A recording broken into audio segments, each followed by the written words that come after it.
ओर जमानी चलता है, उस ओर जमाना चलता है। इसको चरितार्थ करने का काम उत्तर प्रदेश यूपीएससी के छात्रों ने किया। यूपीएससी छात्रों का जो विरोध था कि भाई डबल शिफ्ट में एग्जाम नहीं हो, उस आंदोलन को लेकर नौजवानों ने, जिनके कंधों पे कल को देश का भविष्य होगा, जो संविधान को पढ़ करके संवैधानिक पद पर बैठेंगे वो, लेकिन उन्होंने संविधान के दायरे में रहकर अपने आंदोलन को मुखरता से किया। उसका नतीजा रहा कि उत्तर प्रदेश सरकार झुकी और छात्रों के मांग को स्वीकार किया। दूसरी तरफ बिहार के नौजवान बीपीएससी के अभ्यर्थी, वहां भी इसी पैटर्न पर एग्जाम कराने की घोषणा बिहार सरकार ने की,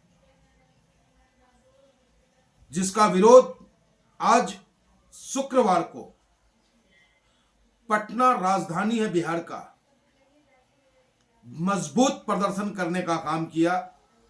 लेकिन जिस तरीके से नीतीश बाबू और भारतीय जनता पार्टी समर्थित सरकार ने नौजवानों की आवाजों को कुचलने का प्रयास किया, नौजवानों के ऊपर लाठी से दमन कराने का कार्य किया, समाचार के माध्यम से जब हमने देखा कि कई हमारी बेटियां जो सड़कों पे गिरी थी, लाठी डंडे उस पे पड़ रहे थे और पुलिस वाले उनके ऊपर कूदता हुआ जाने का कार्य कर रहे थे, डर से भागते हुए छात्र भी उनके शरीरों पे कूदे, कई जगह से उन्हें चोट भी पहुंची है।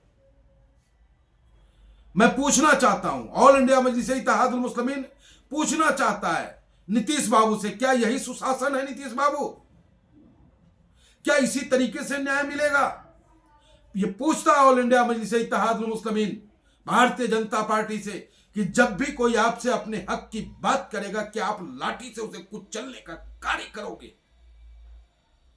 किसान आंदोलन कर रहा है, उस पे लाठी चार्ज, मुसलमान आंदोलन कर रहा है अपने हक अधिकार के लिए, तो लाठी चार्ज, गोली चार्ज, और हद हो रही है कि छात्रों पर भी लाठी चार्ज जबरदस्त तरीके से करने का काम किया जा रहा है।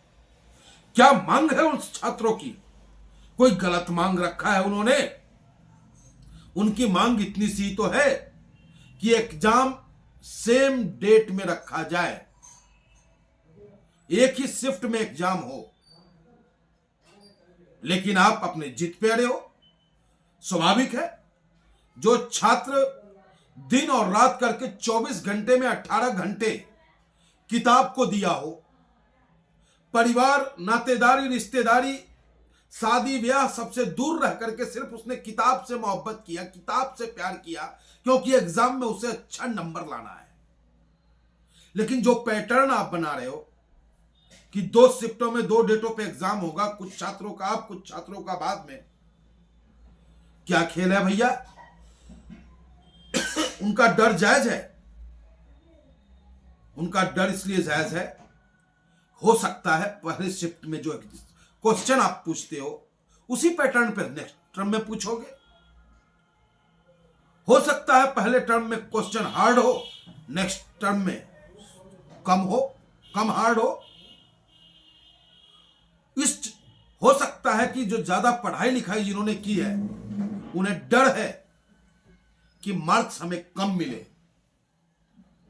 तो क्यों नहीं न्याय की बात की जाए? ऑल इंडिया मजलिस-ए-इत्तेहादुल मुस्लिमीन आपसे मांग करता है, नीतीश बाबू भारतीय जनता पार्टी सरकार से मांग करता है कि बिहार बीपीएससी के छात्रों की जायज मांग को स्वीकार की जाए और एक ही टर्म में एग्जाम हो। यह डिमांड करता है ऑल इंडिया मजलिस-ए-इत्तेहादुल मुस्लिमीन। जय हिंद, जय भारत। नौजवान जिंदाबाद, छात्र जिंदाबाद, बिहार जिंदाबाद, बिहार यूपीएससी के तमाम अभ्यर्थी जिंदाबाद। ऑल इंडिया मजलिस-ए-इत्तेहादुल मुस्लिमीन आपको शुभकामनाएं देता है कि आप अपनी लड़ाई को मजबूती से लड़ते हुए इसे जीते और सरकार झुके, एक ही सेम डेट में एग्जाम हो इसका, और शुभकामनाएं हैं आपको कि अच्छा नंबर ला करके अच्छे मुकाम को हासिल करें, बिहार का नाम रोशन करें, देश और प्रदेश में बिहार की सीमा मस्तक को उठाने का कार्य करें और देश की हिफाजत में मजबूती के साथ खड़े रहें, संविधान को बचाने के लिए मजबूती के साथ आप खड़े रहें। जय हिंद।